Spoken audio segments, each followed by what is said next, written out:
Sir నమస్తే రాజగోపాల్ రెడ్డి గారు ఎలా ఉన్నారు? బాగుండము. మా పార్టీ కానీ చాలా బాగుంది. జగన్మోహన్ రెడ్డి వైఎస్ఆర్ పార్టీ స్థాపించిన నుంచి అంటే మేము ఫస్ట్ నుంచి వైఎస్ రాజశేఖర రెడ్డి గారి ఫ్యామిలీ అంటే అభిమానం. ఎందుకంటే నేను పులివెందుల భాషే.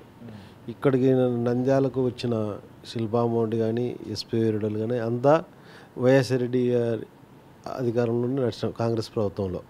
అయితే కాంగ్రెస్ పార్టీ అధికారంలో ఉన్నప్పుడు శిల్పామోహన్ రెడ్డి గారు ఎమ్మెల్యేగా ఇచ్చారు, ఎస్పీ రెడ్డికి ఎంపీ గారు ఇచ్చారు. ఆయన ఆలయంలో ఈ రాజకీయ భిక్ష పెట్టినదంటే రాజశేఖర రెడ్డి గారే. శిల్పామోహన్ రెడ్డికి కానీ ఎస్పీ రెడ్డికి కానీ. ఎస్పీ రెడ్డి గారు మనకు రిలేటివ్ కాబట్టి అదే జరుగుతూ పోయింది.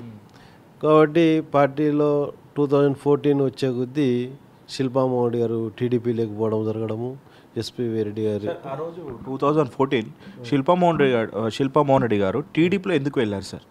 టీడీపీలోకి ఎందుకు పోయారంటే ఆయన లాస్ట్ వరకు కాంగ్రెస్ ప్రభుత్వంలో కొనసాగినాడు.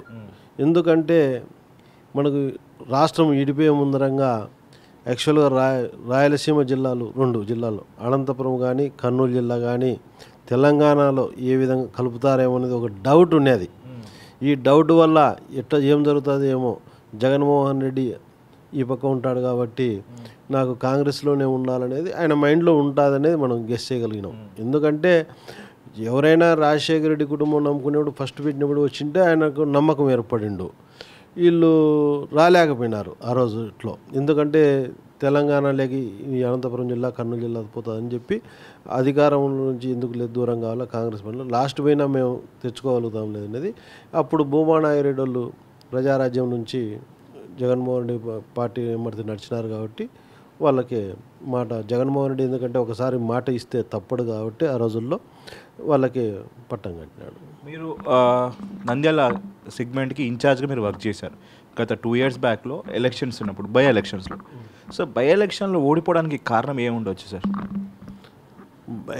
ఓడిపోవడానికి కారణం అంటే ఏం లేదు. యాక్చువల్గా శిల్పామోహన్ రెడ్డి గారు ఇప్పుడు ఎట్లుంటుందంటే పార్టీలు మారుతానే వెంటనే వస్తానే ఓట్లు వేస్తారు అనుకోవడం మనం తప్పు ఎక్కడైనా కానీ. ఎందుకంటే వాళ్ళు వస్తానే ఎందుకంటే ఇక్కడ కష్టపడిన వాళ్ళు ఉంటారు. ప్రతి గ్రామంలో కానీ ప్రతి వార్డులలో కానీ కార్యకర్తలను అందరూ ఒకటేసారి కలిసిపోలేరు. ఎందుకు కలిసిపోరు అనేది కొద్దిగా వాళ్ళ వస్తే వాళ్ళ వర్గానికే మేలు చేయాలనేది ఒకటి ఉంటుంది. మన కార్యకర్తలు కొంత సఫర్ అవుతారు. అది అందరము కలిసి చేస్తేనే చాలా బాగుంటుంది. కలచలేరు ఎందుకంటే అదంత ఈజీగా కాదు. అప్పుడు వెంటనే దానికి టైం తీసుకుంటుంది. టైం తీసుకొని అందరం అయితే మా పార్టీలో మాత్రం శిల్పామోహన్ రెడ్డి గారు మా కార్యకర్తలు కానీ మా వాళ్ళు కానీ ఎక్కడ మనస్ఫూర్తిగా చేసినాం. ఎందుకు చేసినామంటే మేము ఫస్ట్ నుంచి కాన్సెప్ట్ ఒకటే పెట్టుకున్నాం. జగన్మోహన్ రెడ్డి ఆదేశాల ప్రకారమే నడుచుకోవాలా, జగన్మోహన్ రెడ్డి సీఎం చేయడమే మా ధ్యేయం. ఎందుకంటే మేము ఒకటే మాట చెప్పాను. ఆ రోజుల్లో 2014లో పార్టీ గెలుస్తానే ఒక 4-5 రోజులకే ఎంపీ గారు ఎస్పీ రెడ్డి గారు పార్టీ మారడం, టీడీపీలోకి పోయినా నేను మారకోకుండా ఉండడము, జగన్మోహన్ రెడ్డి మాట కట్టుబడి మేము ఉన్నాం. మళ్ళా భూమానాయరెడ్డి గారు మళ్ళా 2 yearsకు మళ్ళీ ఆయన పార్టీ మారడము అన్నీ జరిగినప్పుడు కానీ మేము పార్టీ మారలేదు. పార్టీ మారినప్పుడు నంద్యాలంగా ఎవరు లేరు వైఎస్ఆర్ పార్టీకి అన్నప్పుడు జగన్మోహన్ రెడ్డి గారు మమ్మల్ని పిలిపించుకున్నారు. ఖచ్చితంగా ఇట్లా ఉండాలా రాజపడి మనం ఇన్ఛార్జిగా నువ్వు ఉండాలంటే తప్పకుండా మీరు ఏది ఆదేశిస్తే అది నేను పనిచేసేదానికి సిద్ధంగా ఉన్నాను సార్ అని చెప్పాను. అదే పరిగా మనకు ఇన్ఛార్జ్ ఇచ్చాడు. ఆయన ఏది చెప్పినాడో తప్పకుండా పాటించినాను. ఆ కార్యక్రమాలు చేసినాను. ఎందుకంటే బై ఎలక్షన్లు వస్తా అంటే అనుభవం ఉన్నవాడు కావాలా అది ఇది అని చెప్పి మనకు చెప్పినారు. ఎందుకంటే శిల్పామోహన్ రెడ్డి అయితే బాగుంటుందంటే తప్పకుండా సార్ చేస్తాము, నేను వచ్చి కూర్చొని ప్రచారం చేస్తాం, తప్పకుండా గెలుస్తాం కదంటే గెలుస్తామనేదే ఉన్నది. ఏమంటే అధికార బలంతో వాళ్ళు చాలా కుయుక్తులు 100 కోట్లు ఖర్చు పెట్టినారు కాబట్టి మా పార్టీ ఓడిపోయినది అంతే. సార్ కొత్త ఎంపికైన భూమా బ్రహ్మానంద రెడ్డి మీ నియోజకవర్గ ఎమ్మెల్యే, ఈ 2 ఏళ్ళ ఆయన పనితీరు ఎట్లుంది? ఏం అభివృద్ధి చేసినాడు? ఏదైతే ఆ బై ఎలక్షన్స్లో ప్రామిస్ చేసినాయి నిజానికి వాస్తవం జరిగిందా జరగలేదా? వాస్తవం చెప్పాలి కానీ ఏదో మనం రాజకీయాలు ఉండే అబద్ధాలు చెప్పకూడదు.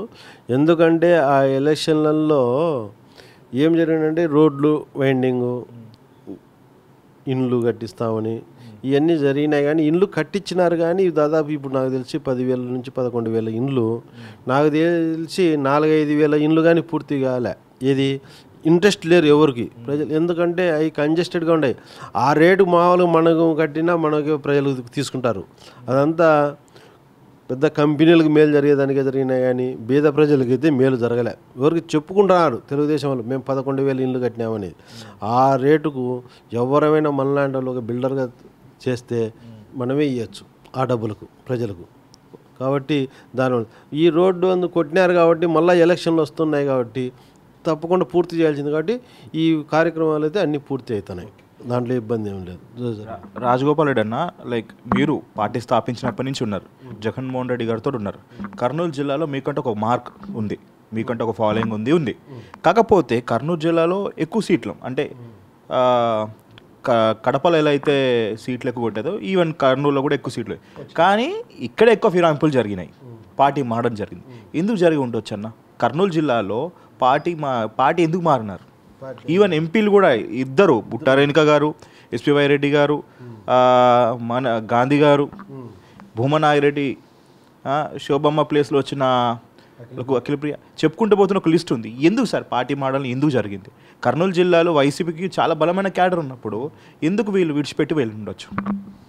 యాక్చువల్గా వీళ్ళు వాళ్ళ స్వార్థానికి మారినారు తప్ప అభివృద్ధికి అయితే కాదు. ప్రతి ఒక్కరూ మారిన 5 మంది ఎమ్మెల్యేలు కావచ్చు, 2 ఎంపీలు కావచ్చు, ఫస్ట్ మాట్లాడేది ఏమంటే డైలాగ్ వాళ్ళు మా అభివృద్ధి కోసం మారుతూనే ఉంటాం. మా అభివృద్ధి అనేది ఇది చెప్పలేక ఆయన అని అందరి అభివృద్ధి కోసం అని చెప్పినారు. వాళ్ళు వాళ్ళ కుటుంబాల అభివృద్ధి కోసం చేరినారు తప్ప ఈ రోజు కానీ వాళ్ళ స్వార్థంతో చేరినారు.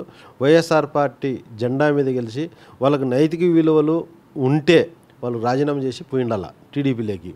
ఈరోజు అట్లా మేము యాదవ్ పార్టీలో గెలిచినాం, జగన్మోహన్ రెడ్డి పుణ్యాన్ని గెలిచినాం, డబ్బులు సంపాదించుకోవాలా ఏదో విధంగా అని చెప్పి ఇప్పుడు పోయిన ఎమ్మెల్యేలు కావచ్చు, ఎంపీలు కావచ్చు, వాళ్ళ స్వార్థం కోసం చంద్రబాబు నాయుడు ఉపయోగించినాడు. చంద్రబాబు నాయుడు కానీ ఆ వైఎస్ఆర్ పార్టీని దెబ్బతీయాలని చెప్పి కుట్రలు కుతంత్రాలు పండినాడు. కానీ ఇట్లా కుట్రలు కుతంత్రాలు ప్రజలందరికీ తెలుసు, ఎవరికి ఓటేయాలా ఏమనేది. ఇసురుకి తప్పకుండా చంద్రబాబు నాయుడుకి అయితే బుద్ధి చెప్తారండి. ఎందుకంటే ఇప్పుడు ఎవరైతే పార్టీ మారినారో వాళ్ళు ఒక్కరు గెలిచారు, ఇప్పుడు దాంట్లో డౌటే లేదు. ఒకవేళ వాళ్ళు పార్టీ మారిన వాళ్ళు మళ్ళీ వస్తే పార్టీ ఆహ్వానిస్తారు సార్? ఆహ్వానించకూడదు ఎటువంటి పరిస్థితులు. ఎందుకంటే నమ్మకం ద్రోహం చేసిన వాళ్ళు ఎప్పుడైనా ద్రోహం చేస్తారు మనకు పార్టీకి. రేపు ఎట్టొచ్చేటమైనా టైట్ పొజిషన్లో ఉన్నప్పుడు పొరపాటున మనకు ఆడికాడికి వాడికాడికి వచ్చినప్పుడు ఈ జంపింగ్లు అనేవాళ్ళు. ఎందుకంటే ఈ అధికార పార్టీలో ఉన్న వాళ్ళు డబ్బులు 1000 కోట్లు ఇప్పుడు చంద్రబాబు నాయుడు సంపాదించినాడు. ఈ 1000 కోట్లు పెట్టినప్పుడు పోయిన దబానే డబ్బులకు అందరూ అమ్మడపోయినారు. ఒకరు 20 కోట్లు 25 కోట్లకు అమ్మడపోయినారు. ఇసురుకు మళ్ళీ 50 కోట్లు ఇచ్చి అమ్మడపోవడానికి గ్యారంటీ ఏం లేదు కదా వీళ్ళు. చెప్పు, ఇటువంటి వాళ్ళని ఒకసారి బుద్ధి చెప్పాలి, ప్రజలు ఖచ్చితంగా బుద్ధి చెప్పాలి. ఎందుకంటే ఇట్లా పార్టీ మారే వాళ్ళకు ఓట్లు వేయకూడదు ఎవరైనా. ఇప్పుడు కర్నూలు సెగ్మెంట్కి వస్తే కర్నూలు నియోజకవర్గ కర్నూలు డిస్టిక్లో 14 కాన్స్టిట్యూన్స్ ఉన్నాయి సార్. ఈసారి ఎన్ని గెలవబోతున్నాయి? పార్టీ యాక్చువల్గా అయితే 14 సీట్లు గెలిచేదానికి ఎలాంటి ఇబ్బంది లేదు. వాస్తవంగా 14 సీట్లు గెలిచేదానికి ఉంది, కానీ 1-2 సీట్లు పొరపాటున చెప్పలేం. కానీ అయితే మేము జగన్మోహన్ రెడ్డి గారికి ఒకటే చెప్తున్నా, ఒకసారి సార్ మీరు ఏ ప్రలోభాలకు ఎవరి మాటలు నమ్మొద్దు. ఖచ్చితంగా మీ సొంత సర్వే, మీ సర్వేలు ఎన్నో 3-4 సర్వేలు చేపిస్తుంటాయి. మీ 3-4 సర్వేలు కాకుండా మీ పర్సనల్ సర్వే అనేది ఎవరికి తెలియకుండా చేసుకొని ఖచ్చితంగా క్యాండిడేట్ సెలక్షన్ కరెక్ట్ చేసినామంటే మనం గన్ షాట్గా కొట్టేస్తాం. 14 కొట్టేదానికి కానీ అవకాశం ఉంది. జిల్లాలో వైఎస్ఆర్ పార్టీ చాలా బలంగా ఉంది. మనం క్యాండిడేట్ పొరపాటు చేసుకున్నామంటే ఇబ్బంది పడతాం సార్. పోయినది మాత్రం ఉండకూడదు, మంచి వాళ్ళని చూసి ఇవ్వాలని చెప్తున్నాను. సార్ ఇక్కడ విన్న సర్వే అని వినిపిస్తుంది. సర్వే అంటే ఏ విధంగా చేస్తారా? అంటే పీకే టీం ఆల్రెడీ వర్క్ చేస్తుంది, పీకే టీం చేస్తారా, లేకపోతే జగన్మోహన్ రెడ్డి వాళ్ళ మనుషులు చేస్తారా, లేకపోతే మీ మనుషులు? అసలు సర్వే ఏ విధంగా కొనసాగుతుంది? ఇప్పుడు 2 అభ్యర్థులు ఉంటే అభ్యర్థుల సర్వే ఏ విధంగా తీసుకుంటారు రిపోర్ట్స్? అంటే అభ్యర్థులు అంటే సర్వే ఈ పోల్ అనేది చాలా మందితో చేస్తే బాగానే ఉంటుంది. ఏదో 500 మంది 1000 మందితో చేసినామనుకో ఒక్కోసారి అది పాజిటివ్ ఉంటుంది, నెగిటివ్ ఉంటుంది. కరెక్ట్గా కనీసం అంటే ఒక తాలూకాలో అంటే నాకు తెలిసి ఒక 10,000 ఓటర్స్ నీట్గా తీసినామంటే పక్కా చెప్పేయచ్చు. ఎందుకంటే 10,000 మందితో అయితే ఈజీ అవుతుంది. ఎందుకంటే వీళ్ళు ఒక్కోసారి కొన్ని సర్వేలు ఏం చేస్తాయంటే ఒక 500 మంది 1000 మంది శాంపిల్ తీసుకొని 1500లో ఒక్కోసారి పొరపాటు జరిగేది అనుకుంటుంది. యాక్చువల్గా చంద్రబాబు నాయుడు 2014 ముందు ఎన్నైతే చెప్పినాడో దాదాపు 500-600 వాగ్దానాలు చేసినాడు. ఏ వాగ్దానం నెరవేర్చలేదు. కాబట్టి ఎప్పుడైనా గవర్నమెంట్ మీద అంతో ఇంతో ప్రజా వ్యతిరేకత వస్తుంది మామూలుగానే. కాబట్టి ఈయన అస్సలు చేయడం లేదు. ఎందుకంటే మారిన చంద్రబాబు నాయుడు ఏమీ మారలే. కాబట్టి రాజశేఖర రెడ్డి కొడుకుగా ఒకసారి వెయ్యాలనేది ప్రజల్లో దృఢ నిశ్చయితో ఉన్నారు. ఎందుకంటే రాజశేఖర రెడ్డి చెప్పినది చెప్పకోకుండా రెండు చేసినాడు రాజశేఖర రెడ్డి. ఆయన చెప్పినది ఉచిత కరెంట్ ఇట్లాంటివి కొన్ని చెప్పినాడు. ఈ ఆరోగ్యశ్రీ కానీ, ఫీజు రీఎంబర్స్మెంట్ కానీ, ముస్లిమ్స్ రిజర్వేషన్ కానీ ఇట్లాంటి చెప్పుకుంటా పోతే రాజశేఖర రెడ్డి చేసిన పథకాలు ఎవరు చేయలేరు, చేయబోలేరు కానీ భవిష్యత్తులో కానీ. అదేవిధంగా ఇప్పుడు నవరత్నాలు లాంటి పథకాలు పెట్టినాడు, ప్రతి ఒక్కరికి ఉపయోగపడేటి జగన్మోహన్ రెడ్డి. ఒక్కసారి వేస్తే అభివృద్ధి జరుగుతుంది అనేది. ఎందుకంటే గతంలో కొంతమంది మేధావులు, కొంతమంది ఇటువంటి వాళ్ళు అనుభవం లేదనేది కొంతమంది ఆలోచిస్తున్నారు. మనం ఓడిపోయినది టోటల్ మీద స్టేట్ అంతా 175 కాన్స్టిట్యూన్సీల మీదకి వచ్చి మనకు తక్కువ వచ్చినది టోటల్గా వస్తే 5 లక్షల ఓట్లే మనకు తక్కువ వచ్చినది, అంటే 1% కానీ. అయితే ఇసురుగా ఆ పరిస్థితి లేదు ఎక్కడ చూసినా జగన్కు. ఎందుకంటే ఈ పాదయాత్ర వల్ల జగన్ చాలా మైలేజ్ పెరిగింది. ఎటువంటి పరిస్థితుల్లో జగన్ 100% సెమ్మి కావడం ఖాయం. సార్ నేను ఇప్పుడు సర్వే అని ఎందుకు వాడాల్సి వచ్చిందంటే ఇప్పుడు ఈవెన్ ఆ సర్వే రిపోర్ట్లో మీరు కూడా ఉన్నారు, ముఖ్యంగా నంద్యాల కాన్స్టిట్యున్సీ. ఇటు శిల్ప ఫ్యామిలీ, ఇటు మీకు ఇక్కడ జనాలు కొంచెం కన్ఫ్యూజ్లో ఉన్నారు. అంటే మీకంటే ఒక ఫాలోయింగ్ ఉంది సార్, శిల్ప సార్ గారికి ఒక ఫ్యామిలీ ఫాలోయింగ్ ఉంది. ఇప్పుడు నంద్యాల నియోజకవర్గానికి కాబోయే ఎమ్మెల్యే ఎవరు అవుతారు మీ ఇద్దరిట్లో? అంటే కంటెస్టెంట్ అంటే ఇప్పుడు నాకు ఇస్తే, ఎందుకంటే ఫ్రెష్ క్యాండిడేట్గా నేను అందరికీ రాజగోపాల్ రెడ్డి చాలా సౌమ్యుడు, ఎలాంటి ఇబ్బంది లేదు. ఎవరు వచ్చిన చిన్నవాళ్ళు వచ్చినా పెద్దవాళ్ళు వచ్చినా చాలా ఫ్రీగా మాట్లాడతాడు.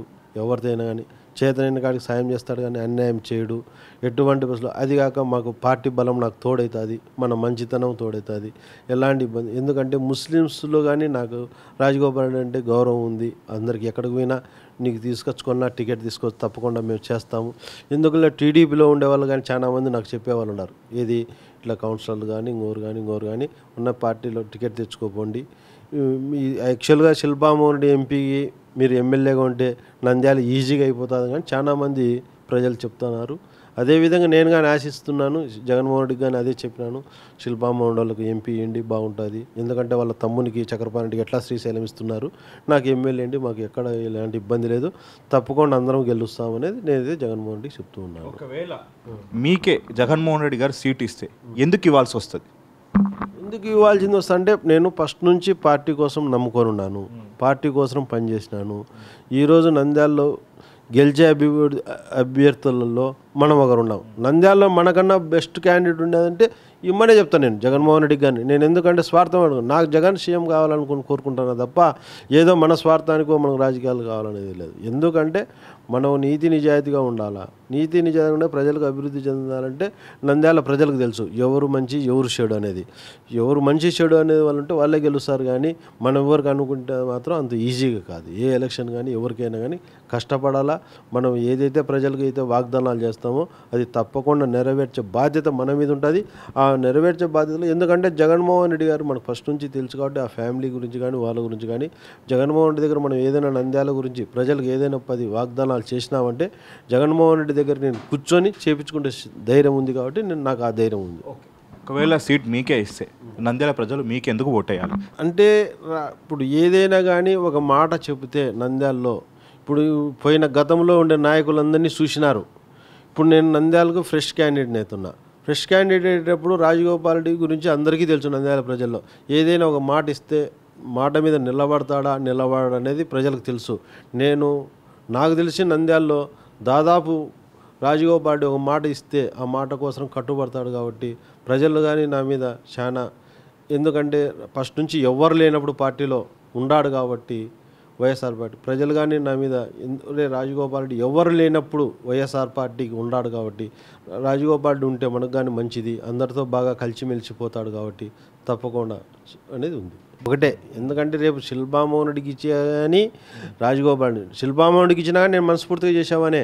ఎందుకంటే నేను ఏదో ఈరోజు పార్టీ మారుతాము ఇంకోటి మారుతామనే ఆలోచన నాలో లేదు. ఎందుకంటే నేను జగన్మోహన్ రెడ్డి ఏది చెప్తే అది పాటిస్తాను. నేను ఇంకోరు చెప్తే కాదు. జగన్మోహన్ రెడ్డి నాకు ఒకటే మాట ఇచ్చాడు, రాజగోపాల్ రెడ్డి నువ్వు నా పక్కన ఉంటావు కాబట్టి నువ్వు నన్ను నమ్మినావు, నేను నిన్ను నమ్ముకొని ఉన్నా కాబట్టి నంద్యాల గురించి నువ్వు బాధపడద్దు. ఎప్పుడు నాకు గతంలో చెప్పాడు, ఇప్పుడు అదే మాట చెప్తున్నాడు. అయితే మనకు చెప్తున్నాడు తొందరపడద్దు ఎవరు అనేది. జగన్మోహన్ రెడ్డి ఆలోచన చేసి రేపు శిల్పామోడికి ఎంపీ ఇచ్చి మనకి ఎంపీలకి ఇచ్చినంటే సంతోషమే. లేదు ఇంకా ఏం చేస్తాడంటే దాని మీద నేను జగన్మోహన్ రెడ్డితోనే ఏదైనా ఉండే మాట్లాడతాను, క్లారిటీగా మాట్లాడతాను. Thank you so much sir, thank you so much.